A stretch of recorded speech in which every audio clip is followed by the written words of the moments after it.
അതന്നെയല്ലേ പെണ്ണിന്റെ പരാതി. നീ നോക്കിയാലല്ലേ ചങ്ങായി ഒരു പാല അങ്ങോട്ടും ഇങ്ങോട്ടും പോണ്ടേ.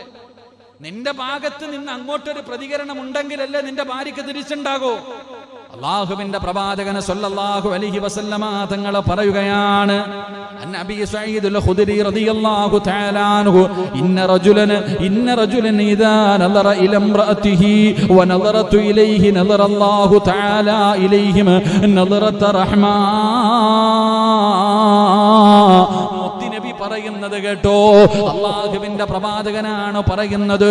നിന്റെ വീട്ടിൽ അല്ലാഹുവിന്റെ റഹ്മത്ത് ഇറങ്ങണോ, പടച്ചവന്റെ കാരുണ്യം നിന്റെ വീടിന്റെ അകത്തിറങ്ങണോ, നിനക്ക് സന്തോഷം വേണോ, നിനക്ക് സമാധാനം വേണോ, ഒരു നല്ല ജീവിതം കിട്ടണമെന്ന് ആഗ്രഹമുണ്ടോ? അല്ലാഹുവിന്റെ പ്രവാചകൻ പറയുകയാണ്, ഏതെങ്കിലും ഒരു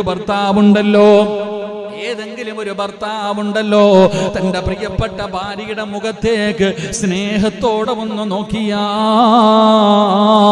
സ്നേഹത്തോടെ നിന്റെ പ്രിയപ്പെട്ട ഭാര്യ അത് 21 വയസ്സുള്ളവളാകട്ടെ, അല്ലെങ്കിൽ 35 അല്ലെങ്കിൽ 55 അല്ലെങ്കിൽ 60 70 വയസ്സുള്ള തൊലിയൊക്കെ ചുളുങ്ങിപ്പോയ രോഗം പിടിച്ച് കിടപ്പിൽ കിടന്ന് മലമൂത്ര വിസർജനം നടത്തുന്ന പെണ്ണാകട്ടെ ഭർത്താവാകട്ടെ, ഏതെങ്കിലും ഒരു ഭർത്താവ് തന്റെ പ്രിയപ്പെട്ട ഭാര്യയുടെ മുഖത്തേക്ക് സ്നേഹത്തോടെ ഒന്ന് നോക്കിയാ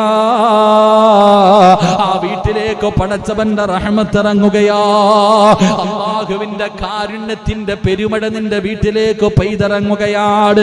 എന്ത് ചെയ്തപ്പോ? നിസ്കരിച്ചപ്പോഴല്ല, സദഖ കൊടുത്തപ്പോഴല്ല, പാവങ്ങൾക്ക് ഭക്ഷണം കൊടുത്തപ്പോഴല്ല, യതീമീങ്ങളെ സഹായിച്ചപ്പോഴല്ല, അള്ളാന്റെ പള്ളിക്ക് സദഖ കൊടുത്തതിന്റെ പ്രതിഫലമല്ല, നീ വിവാഹം കഴിച്ച് ഹലാലായ മഹർ കൊടുത്ത് കൊണ്ടുവന്ന നിന്റെ പ്രിയപ്പെട്ട ഭാര്യയുടെ മുഖത്തേക്ക് സ്നേഹത്തോടെ നീ ഒന്ന് നോക്കിയാൽ അല്ലാഹു നിനക്ക് തരുന്ന പ്രതിഫലം നിന്റെ വീട്ടിലേക്ക് പടച്ച റബ്ബിന്റെ റഹ്മത്തിന്റെ മാലാകമാര് പെയ്തിറങ്ങുകയാണ്.